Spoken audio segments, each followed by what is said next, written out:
ये प्रश्न सांची सक्सेना ने लिखा है।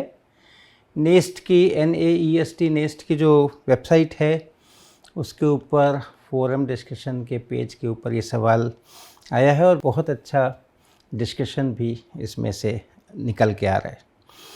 लंबा सा है, मैं इसका एसेंस समझा देता हूँ।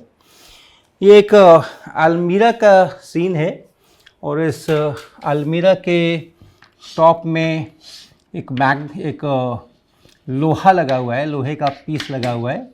अक्सर आप देखते होंगे जो अलमारियाँ बंद करने के लिए इस तरीक़ा का लगाते हैं और जो डोर होता है, जो दरवाज़ा होता है, उस दरवाजे में भी ऊपर में एक मैग्नेट लगा होता है और जब बंद करते हैं तो ये मैग्नेट और ये लोहा आपस में अट्रैक्ट करके और अच्छी तरह से दरवाजे को बंद कर लेता है। तो इनका प्रश्न ये है कि अगर अलमारी के अंदर में बहुत सारे कपड़े ठूंसे हुए हैं, ढेर सारे कपड़े ठूंसे हुए हैं और तब फिर हम उसको बंद करने की कोशिश करते हैं तो किस तरीके से ये मैग्नेट क्या करता है और कौन से फोर्सेस कहाँ लगते हैं उसके ऊपर है। मैं पढ़ देता हूँ। Though there was a lot of clothes in my almirah, so I was trying to push the door of almirah and it got resisted by the normal force of the cloths, which is greater than the magnetic attraction. But when I pushed the door by a large force, then it gets closed. तो ये प्रश्न है कि अगर उसको थोड़ा धक्का दे करके दरवाजे को बंद करने की कोशिश करते हैं तो कपड़े इतने ज़्यादा ठुसे हुए हैं कि वहाँ से जो बाहर की तरफ फोर्स लग रहा है वो ज़्यादा है और मैग्नेट उस समय काम नहीं कर रहा है और हम छोड़ते हैं तो दरवाज़ा वापस आ जाता है। लेकिन अगर हम ताकत लगा करके और उसको दरवाजे को एक बार बंद कर देते हैं तब फिर वो मैग्नेट उसको पकड़ लेता है लोहे को और उतने सारे कपड़े होने के बावजूद भी, उतना उसका बाहर की तरफ पुश होने के बावजूद भी वो दरवाज़ा वहीं का वहीं चिपका हुआ रहता है, बंद रहता है। तो इसके लिए फिर किस तरीके के क्या फोर्सेस हैं, क्यों ऐसे हो रहा है, कौन ज़्यादा है कौन कम है, इसके ऊपर प्रश्न है। इसके जवाब भी जो लिखे हैं लोगों ने, कृष्णा गुप्ता जी हैं, उन्होंने लिखे हैं, वो बहुत ही अच्छे जवाब इसके आ रहे हैं, डिस्कशंस हो रहे हैं। थोड़ा बाकी के विद्यार्थियों के लिए भी ये अच्छा है। तो कई चीज़ें अच्छी तरह से समझने की हैं। अगर हम इसका जो डिस्टेंस है, इसका और इसका जो डिस्टेंस है, या दरवाजे का जो अलमारी का दरवाज़ा बंद कर रहे हैं तो बंद होने से जितना वो खुला हुआ है उस डिस्टेंस को अगर मैं D कहूँ, यानी ये जब खुला हुआ है तो ये D ज़्यादा है और जब ये बंद हो रहा है तो D हमारा घट करके और शून्य हो जा रहा है जब सट जा रहा है।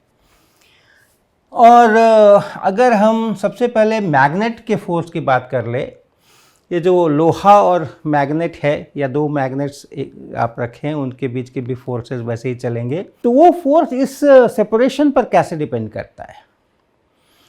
तो अगर सेपरेशन ज़्यादा है तो वो फोर्स जो है वो ऑलमोस्ट ज़ीरो रहने वाला है और फिर बहुत सेपरेशन आप कम करते जाएंगे तो फिर वो फोर्स बढ़ने लगेगा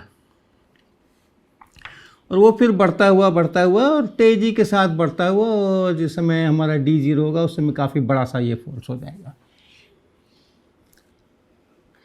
ये मैग्नेटिक फोर्स है। ये वो फोर्स है जिससे कि वो लोहा और वो जो मैग्नेट है वो आपस में ट्रैक्ट कर रहे हैं और उनके बीच का सेपरेशन कितना है उसके अनुसार है। सामान्यतः जो मैग्नेट्स अपने नॉर्मली हुआ करते हैं उसमें ये जो कर्व है ये शुरू में एकदम ऑलमोस्ट बहुत कम फोर्स रहता है और फिर फोर्स तेज़ी के साथ बढ़ता है, क्योंकि जो मैग्नेटिक फोर्सेस होते हैं वो अक्सर 1/d³ से प्रोपोर्शनल होते हैं लगभग। अर्थात अगर आप आधा कर दें डिस्टेंस तो 8 गुना फोर्स बढ़ जाता है। तो ये इस तरीके से जो इसका ग्राफ जाएगा वो ऐसा कुछ जाएगा। इसको आप देख भी सकते हैं। मैग्नेट अगर आपके पास दो हैं, मैं दिखाता हूँ। ये देखिए दो मैग्नेट्स हैं अपने पास में और ये रिपल्सिव मोड में है। इतने सेपरेशन पर हैं, पोल टू पोल सेपरेशन देखिए, इतने सेपरेशन पर हैं, कुछ नहीं हो रहा है। इसका थोड़ा फ्रिक्शन है लेकिन शीशा हमने जानबूझ करके रखा है ताकि फ्रिक्शन काफ़ी कम हो। अब यहाँ देखते हैं, यहाँ से इतने पे आते हैं, अभी तक भी कोई ज़्यादा फोर्स लग नहीं रहा है, इसी फ्रिक्शन से बैलेंस हो जा रहा है। इससे और कम करते हैं तो फिर अभी देखिए, अब यहाँ से जब हम कम करेंगे तो बड़ी तेज़ी के साथ में ये एक्सेलरेट करेगा।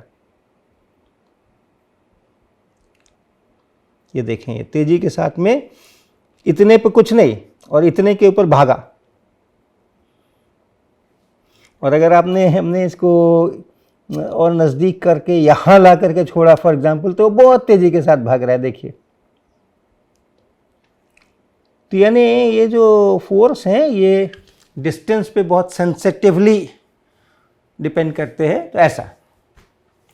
दूसरा आप सोच सकते हैं कि जो अलमारी में कपड़े ठूंसे हुए हैं, तो जब दरवाज़ा आकर के उनको धक्का देता है तो वो कपड़े भी उसको धक्का देते हैं।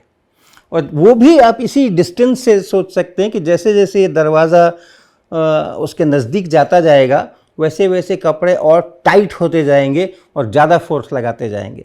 तो इसी डिस्टेंस के घटने से उनका फोर्स भी बढ़ रहा है। लेकिन उनका फोर्स कैसे बढ़ रहा है, उसके रूल्स अलग हैं। तो वो कुछ इस प्रकार से होगा कि डिस्टेंस अगर आपने बहुत दूर रखा है तो 0 है, उसके बाद आएगा, लेकिन वो कुछ ऐसा आने वाला है, वो कुछ ऐसा आने वाला है।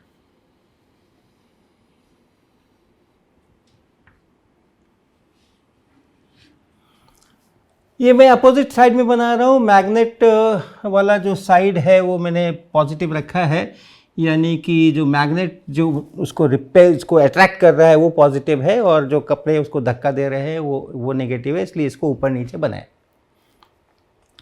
अच्छा, ये अगर मैग्नेट नहीं होता तो क्या होता?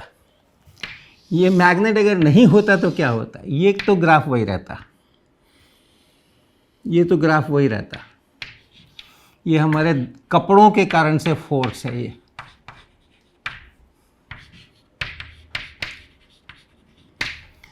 अगर हमने यहाँ तक मान लो कुछ हो नहीं रहा है, दरवाज़ा आराम से आ रहा है, अब कपड़ों ने धक्का देना शुरू किया है, तो फिर हमें इसको खुद से अपनी तरफ से ताकत लगाना पड़ेगा, और ये जो फोर्स है इतना ही ताकत हमें लगाना पड़ेगा कम से कम, ताकि वापस ना आए।